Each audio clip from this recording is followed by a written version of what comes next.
These players have the upside to win you your fantasy football leagues in 2025. Obviously, for one reason or another, they're not going super high in these drafts. And obviously, that's, the risk that's involved with all these players. But they do have league-winning upside in terms of if they break out, if they prove themselves, they could end up being the pick that won you the league, and that's all that matters. We already talked about the risk of players for your fantasy football teams and how it's one of our 4 factors when we're evaluating fantasy football teams. One of our other 4 factors we'd like to introduce to you is upside, and every single one of these guys has incredible upside, and that's why they are breakout candidates, and if they hit, they will hit at a big level. It would be stupid not to talk about Xavier Worthy first, because he has probably benefited the most on paper from the news this week that Rashee Rice could, be suspended. And while we don't think it's going to be an entire season, we know that Xavier Worthy, when you're looking at his overall adjusted upside score in our 4 factors algorithms, he is somewhere in the 20, 22, 23 range here. He's got an upside score of 8. When you're looking at these guys who have an upside score of 8 or higher, there are only 23 of them.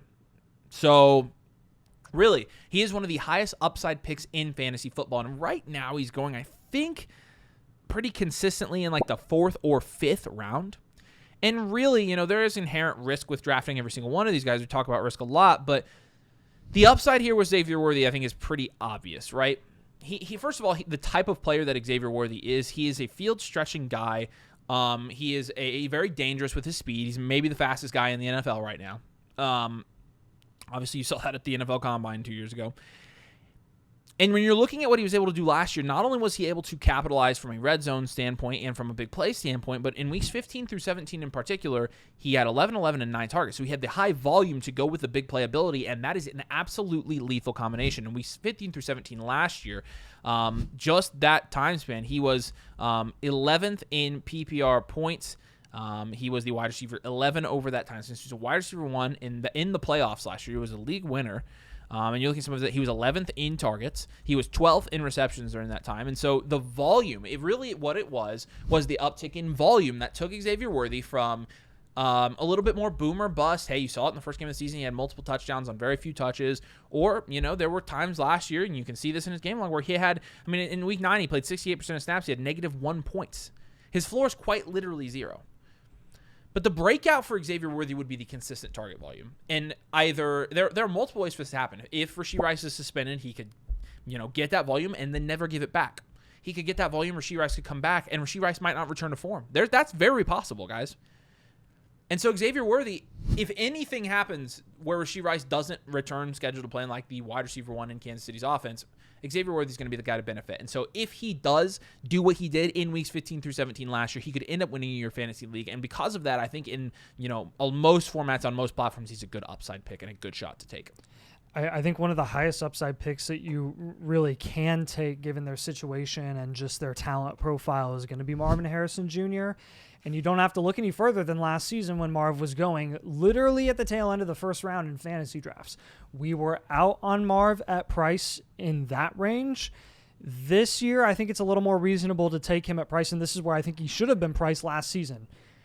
Late second, early third, even middle of the third round. ADP on Underdog right now is the middle of the third, going back-to-back with Chase Brown, Trey McBride, Garrett Wilson, Devontae Adams.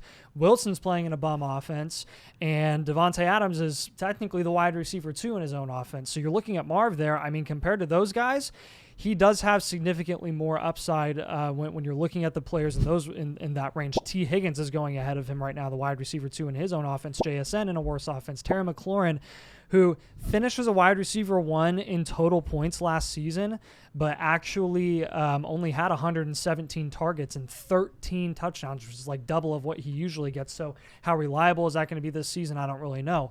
With Marv, it's not like Marv blew us away last year. He was middle of the pack pretty much across the board in terms of efficiency, volume, everything. But again, as a rookie, posting just under 900 receiving yards, 8 touchdowns, 116 targets, that's not too bad. What I do want to look at here mostly is the receptions. Only 62 receptions on 116 targets.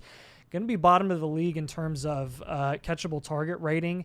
And honestly, I mean, he had a couple of pretty bad drops as well. So as a route runner, he was fine. There's plenty of growth to be had there as well. But I don't think anyone's going to deny what the talent profile is for Marvin Harrison Jr. and what that opportunity could really present this season, where he is the wide receiver one there. No one's contending for the wide receiver one spot in that offense this season.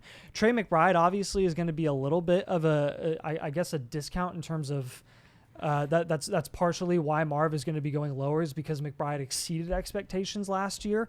I mean, when you look at McBride and his target volume last season, he was the leading target option with 147 and 111 receptions. His target quality rating is going to be a little bit higher in general because of the fact that he's a tight end, short to intermediate target.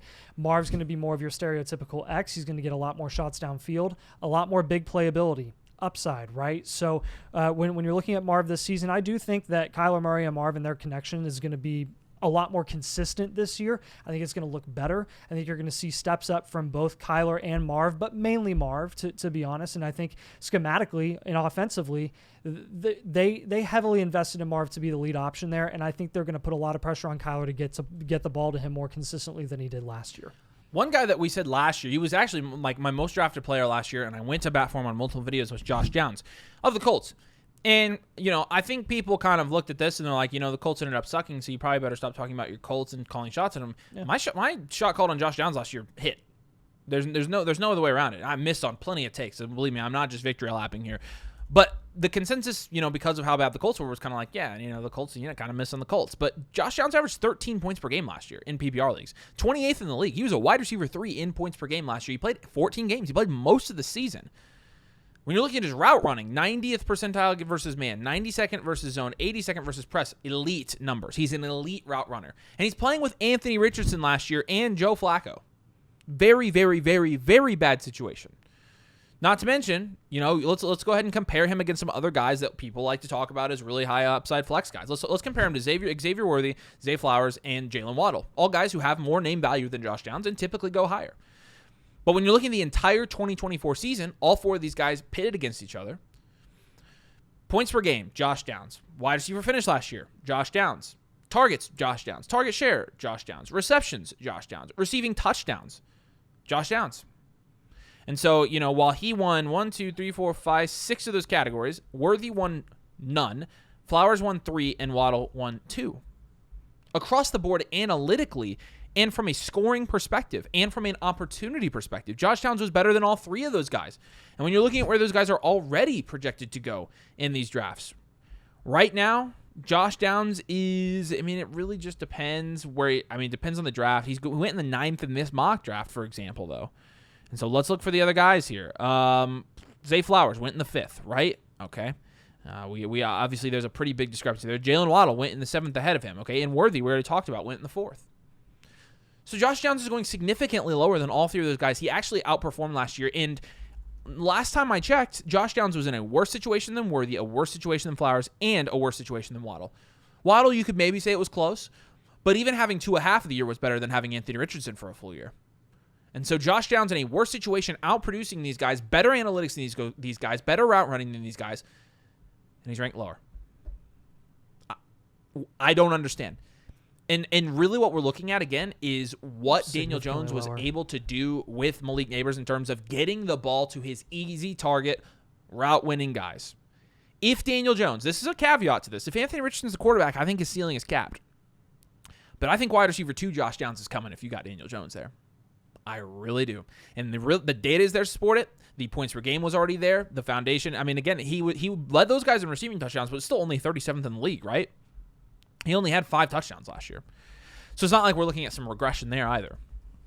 107 targets, 800 yards last year in 14 games. Josh Downs, he's got the talent to do it. When he puts it together, and if he gets the right quarterback situation, he could be somebody that easily wins your fantasy leagues this year. I'll draft a ton of them again. It paid off last year, and it's going to pay off this year too. So next guy is going to be really interesting this season to see where he ends up settling in terms of his price. But George Pickens, I think a lot of this is going to be dependent on, honestly, the hype that comes out of training camp and what they're really saying about, like, schematically, what is George Pickens going to play role-wise in the Dallas Cowboys offense.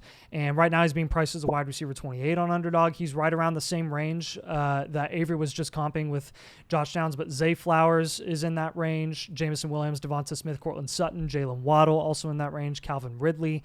And I mean, same thing here with the tool on Flock Fantasy. When you're comping George Pickens and his efficiency metrics last year compared to Waddle, Flowers, JMO, ironically, Waddle wins nothing with all of these efficiency metrics.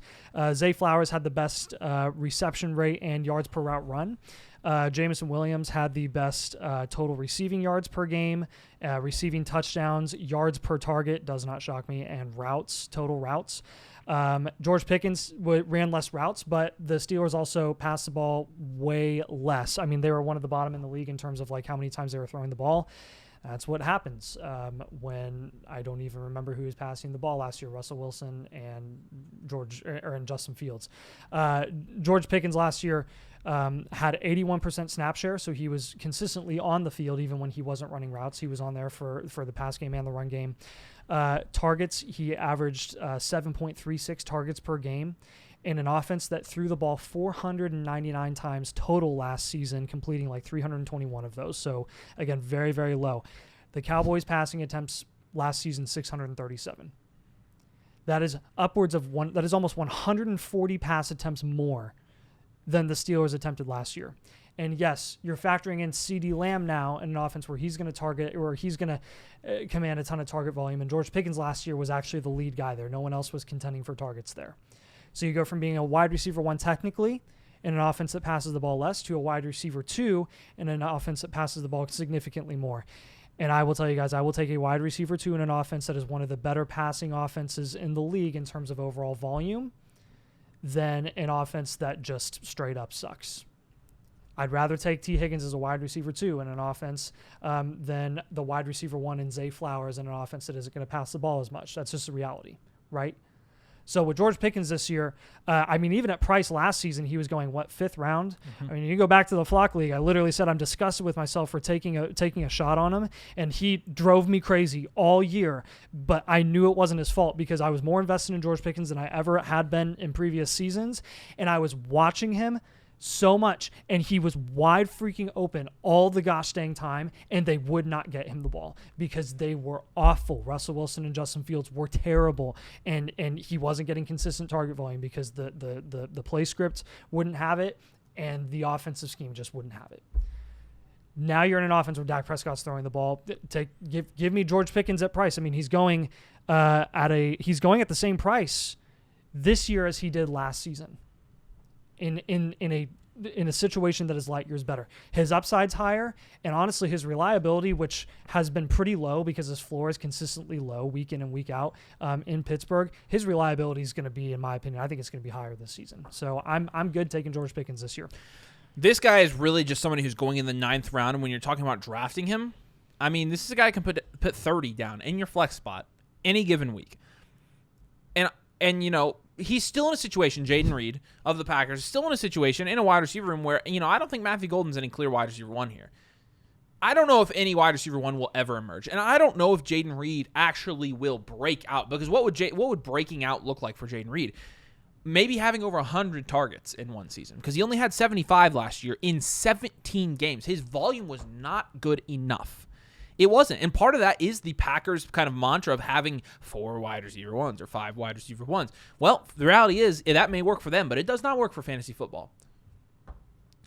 In terms of breaking out, again, 8 touchdowns, 6 touchdowns in his first 2 years, respectively. He's played 16 and 17 games, so he's been on the field plenty. He's had almost 800 yards, each of those kind of in between. And so for Reed, really what the breakout would need to show is him being on the field, running more routes, and getting more targets. Because when he's getting the opportunity on an opportunity basis, my guess is when we're looking at his efficiency metrics, it will be middle of the road, if not a little bit better on some of this. And I'm right. Yards per route run, he was 15th in the league last year. Yards per target, he was 13th. Yards per reception, he was 11th last year. Yards after catch, 21st. He's second in target separation. And so looking at some of these efficiency metrics, it's very clear that Jayden Reed, when he gets the ball in his hands, he does pretty good things with them from a fantasy football points perspective and from an NFL perspective. And so really the only thing that I think we're missing with Jayden Reed, because he has experience, he has the touchdown upside, he's obviously got the big playability, he's got the chemistry with Jordan Love. Really the only thing that's missing is the volume, and that's what it shows here. Opportunity-wise, 54th in targets, 60th in target share, 60th in target rate, 73rd in snap share. All while being 10th in slot snaps. The dude, when he's on the field, is playing the slot, but he's not on the field enough. 61st in routes run, 21 per game. That's low, guys. And I think that's why his price has dropped into the 9th round. But in terms of this year for the Packers, I mean, I don't know how much longer. If I'm Matt LaFleur, if I'm the Packers offensive staff, I'm looking at his efficiency metrics, what he was able to do with the ball in his hands, and I'm like, okay, we probably should get this guy the ball more. Because it wasn't really like Jayden Reed, it wasn't really bad because he was like, when he got the ball, he didn't do good things with it. That never was it. It's just that he wasn't getting enough volume to be viable for fantasy football. Yep. I think it'll work this better. I think it'll work better this year because of Golden. Because and they can utilize him the way that he should be utilized. Because if we're being honest, Christian Watson was not doing a lot for Jayden Reed to help get him open. No. And neither really is Romeo Doubs. And neither really is Dontavion Wicks. No. And so I think an influx of wide receiver talent, like Nathan said, if anything, helps Jayden Reed. And so will that extra wide receiver that they brought in the first round of the NFL draft help Jayden Reed to get more opportunity and more volume? You might say, well, no, because that means somebody else is going to get more volume. But if they just concentrate some of their targets. Less volume for the other guys, Wicks, Dobbs, Christian Watson. That's the solution here. Yeah. And obviously you've got Kraft there, and you've got to factor that in as well. And Kraft, Kraft's issue is also volume. It's kind of their whole issue. It really just depends. The way that Jayden Reed breaks out is if they concentrate their targets and they run their offense through a couple of guys instead of a million guys. Whether it happens, I don't know, but it could lead to his breakout season if it does. Jalen Waddle was not startable last year, almost ever. Worst year ever. No efficiency metric you really have to look at where I have to prove that. Everyone knows Waddle was one of the biggest disappointments in fantasy last season, a big reason being Jonnu Smith. It was almost all entirely like super ugly and super gross. There was a stretch. He was in single digits for like 12 weeks. Once he got to week 12, there was a 3-week stretch here before he went down with the injury where he missed weeks 15, 16, and 17 and came back and got 9 targets in week 18 in a meaningless game. He had 28 points, 11 points, and 20 points in a stretch of weeks 12 to 14. Well, you're like, okay, Tyreek Hill was banged up at that point. Yes, but Tyreek Hill in that stretch scored 9, 20, and 28 points. Jonnu Smith in that stretch scored 28, 26, and 14 points. How the heck did that happen? Tua's volume actually went up in that range for 3 straight weeks, 40, 46, and 47 pass attempts. That was pretty good passing volume, obviously, for him. And it was it was about a month after he came back from the injury where he was on IR extensively with that concussion. Here's the biggest thing and the biggest news with Jalen Waddle. Jonnu Smith is gone. So you obviously saw a stretch where Jalen Waddle did show a little sign of life at the end of the season where Hill, Jonnu, Waddle were all on the field at the same time and he produced consistently. Now we don't even have to have that question, have that discussion at price. Jalen Waddle is going at a cheaper price than he has since his rookie season in the NFL. And there's no more Jonnu Smith. And you're like, okay, well, we didn't even have to worry about Jonnu Smith until last year. Let's look at 2023 and what Waddle did last in that year. You're right. It was ugly. It was up and down. He was actually a pretty viable starting option. He missed time at the end of the season, which brought down his total points on the year quite a bit. But he did have games of 14, 18, 25, 19, and 28 points. And he had way more games than that were in the double digits. I think of the 14 games that he played, 1, 2, 3, 4 of those games were in single digits. The rest were in double digits. So again, inconsistent hit or miss. The upside again is going to be undeniable with Jalen Waddle this year. He's going to have a pretty high upside score this season, and it's merited, guys. I mean, the amount of volume that Jonnu Smith was landing last season, if you take Jonnu Smith out of that offense and the volume that Tua Tagovailoa was providing, that was more volume on a consistent basis that Tua was providing than we've ever seen in the past, ever. It was a big deal. It would have been a big deal in previous seasons if he had even gotten close to 40 pass attempts. And he did it like on a stretch this season that was like 4 straight weeks towards the end of the year. So is that going to be sustainable? Will that be consistent? I don't really know. What I do know is there are now 2 mouths to feed, and that is literally it. They have no depth. It is Tyreek Hill and Jalen Waddle and Devon Achane on the ground. Mostert is not stealing touchdowns. Jonnu Smith is not stealing target share and touchdowns in the red zone. You tell me who outside of Tyreek Hill and Waddle and Achane are going to be getting opportunities in that offense in terms of like high upside production on a week-to-week basis. Waddle might be inconsistent still, but he's definitely going to be startable week in and week out this year unless he just absolutely sucks, which I guess is a possibility. But I think at price right now, I'm okay with taking the Waddle shot this season. Last guy. Again, sometimes the only thing we can look at for guys who are in terrible situations is their actual individual metrics. And so, again, I'll refer to reception perception and the route running statistics for Chris Olave, who was in the 87th percentile success rate against man coverage last year in the NFL. Last year, when he really didn't play most of the year. Zone, 81st percentile. Press, 82nd percentile. Look, when Chris Olave has been on the field, I don't think it's any question about Chris Olave's talent. In fact, I think from a metrics perspective, obviously Chris Olave has had a wide receiver 2 season. I think Chris Olave has proven from a metrics perspective that he is not the issue and that he's one of the more talented wide receivers in the NFL. He was drafted really high in the NFL draft for a reason, and he's from wide receiver U, Ohio State. I think the main thing with Chris Olave is obviously the situation, right? Who's going to be throwing Chris Olave the ball this year? Well, it's probably going to be Tyler Shuck, and that's not ideal. But Tyler Shuck doesn't have to be crazy good to support Chris Olave as a fantasy wide receiver 2 or 3. He really doesn't. And, who knows? Maybe Tyler Shuck, who was decent in college, is an older prospect, a little bit more mature. Maybe he comes in the Saints offense, looks a little bit better. Regardless, I don't think the Saints offense in 2023, when you had Derek Carr throwing Chris Olave the ball, was considerably better than it's going to be this year at all. Derek Carr was not very good in those years, right? He just wasn't. And I think if he can perform in that situation, I think he could easily perform in this one.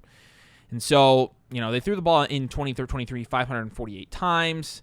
How many times did they throw it this year? I'm not sure who's going to be his quarterback. I don't exactly know, but I do know this. Chris Olave is somebody that could break out this year just purely based on the talent level that he possesses. And so I will, continue to monitor his value right now.